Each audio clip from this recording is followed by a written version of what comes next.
Oh, you're from Roskilde? Yeah. That's the great festival. It's a festival, yes it is. Oh, you have been there? Yes, we've been there a couple of times. No, I mean as a kid. Oh yeah, sure, as a kid as well. I was there the first time in, what was that, 1986, saw Metallica with Cliff, so that was special. Wow. And then you go on tour with those musicians? Yeah, we did this small US-Canadian tour with them. No big deal, kind of small. When you started out as a musician, who inspired you when you were a kid? Who was that click moment? Well, that was definitely, even though I'm not that old, but seeing the Beatles on TV, that was something. Ringo Starr? Ringo Starr was definitely the first. I mean, there was just something when I saw them. It was something like, I want to do that. I want to be like that. So I went in and said to my mom, I want to be in the Beatles. And she was like, well, it's going to be a bit hard, but okay, you know, whatever. And yeah, so I wanted to be Ringo Starr when I was a kid, and then my dad would actually introduce me to other bands like The Who and of course the Rolling Stones, and later on I would progress, find bands like the Kings for instance as well, and be hugely inspired by them.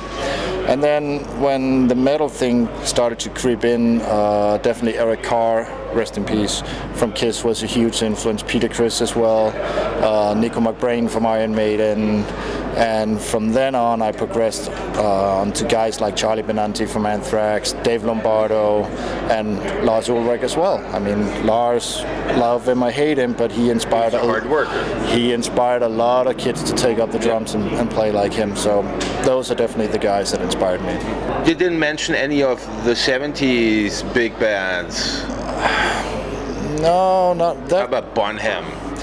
I have never been into Zeppelin. I know his work, and I agree he's an amazing drummer, but I've never been into Zeppelin. From a lot of the stuff from the 70s that I like is more like, I like Slade, for instance, and I like the Electric Light Orchestra. Oh yeah, great production. Very, very great. Jeff Lynne, in my opinion, is very underrated, both as a musician and a composer and as a producer. But it would be more bands like that, like Slade, Suzi Quatro, bands from that era. Oh, I love that Traveling Wilburys he did. Yeah, the Traveling, definitely. Such a good, especially the first album is really good. The second one was not as good, but the first one is definitely really, really good. There's another musician inspiring you when you were a kid, Adam Ant. Yes. How did that came about? Was it like the persona? Yeah, again, like it was a bit like when I saw the Beatles. I saw him on TV, and I have never seen anything like him before. I mean, the way he was dressed, this pirate Indian kind of thing, and of course they had two drummers, so that whole tribal drumming kind of thing. Stand and deliver. Stand and deliver, and music, doggy dog, you name it, I can name all of them. Oh yeah. And so yeah, there was definitely something, and I became obsessed with him. I tried to get hold of every magazine, every poster, every album, everything that I could find. Most of it, unfortunately, is gone. That I had, all the posters, the clippings, and all that. Unfortunately, that is gone. But I still, that's probably the only one that I really collect. No matter where I go, I always go out and check under the A section, be vinyl, singles, picture disc, you name it. I'll always search for stuff. Yeah, he was pretty underrated. There was a point in time where people thought he might be like as big as Prince. Yeah, I think he was almost there, and then I think probably the biggest mistake he actually ever did was actually disbanding the band. That was, in my opinion, probably a big mistake. I mean, he did have some huge hits as a solo artist, but he should probably never have disbanded the band. But you know, that's would have been a completely different story then. Maybe it would, maybe it wouldn't. I mean, if you go through all his albums, they're so different, all of them. One of them would be like a punk rock album. Next one would be a pop album, a rock album, or a dance album. So maybe it turned out for the best that the Ants disbanded. You know. You're with Michael pretty much from day scratch. One. Day one. Yeah. But is it true that you have to dust up your drum set? Well, what was that? You stopped playing? That is a true story. After playing in local bands and never really amounted it to anything, it was like, okay, I think I've done that. Been there, done that, didn't get the t-shirt, but hey, you know, I did it. Mom, so, I wanted new thing. Yeah, got a regular job and never really paid too much attention to playing music. And then one day I got this phone call from Michael, and he was like, well, you know, I need somebody who could do 2 and 4. And I said, well, I haven't played in a couple of years. He said, don't worry about it, Will. So it is actually a true story. I dusted it off in the basement and took them out. And it took a while to get back, you know, but I must have done something good because he kept me. There you go. Yeah. One more thing, of course, Room 24. You know, I've seen King Diamond in 86, 87. Me too. I will never forget that. No. I mean, it's like, that was holy. Yes. The Conspiracy Tour, definitely, with the big house and everything. Oh, yeah. That was like, yeah. It took me weeks to recover from that. Man. Yeah. What a great show. How was that then? With the, you know, he co-wrote.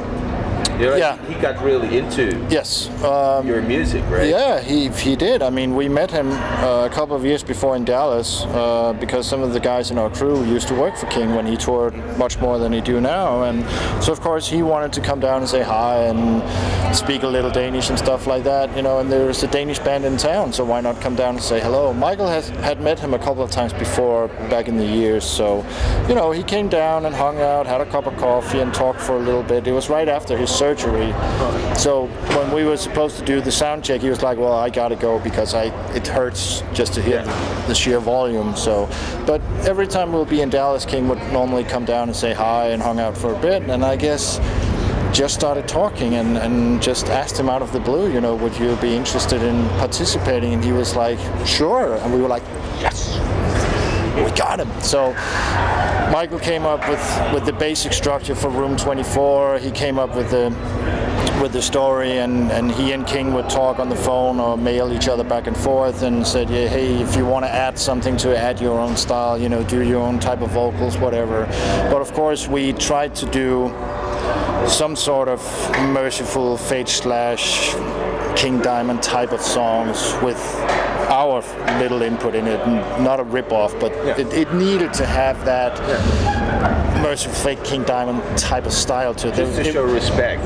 First of all, to show respect, but on the other hand, it wouldn't make any sense to have him, let's say, sing on Sad Man's Tongue. I mean, that would be stupid. So of course it needed to have that element, and King would record his own vocals in the US, of course, and they would trade him back and forth. And the first time I heard just the rough mix of it, my hairs would stand up. It was like, oh, he's there. So great, you know. Now we have, like, let's say, the 2 important metal bands from Denmark. Yeah, and I mean, I really hope that one day we'll be able to get King up on stage and do it. And we asked him the last time we were in Dallas if he wanted to do it, and he said, you know, guys, I really love to do it, but I have to know the song completely. I have to rehearse. He's very perfectional about stuff like that. He always was. Always was. So he said, I really need to rehearse. I need to rehearse with you. I need to do this. And of course, you know, he would come out in full outfit and everything. So hopefully one day that would be awesome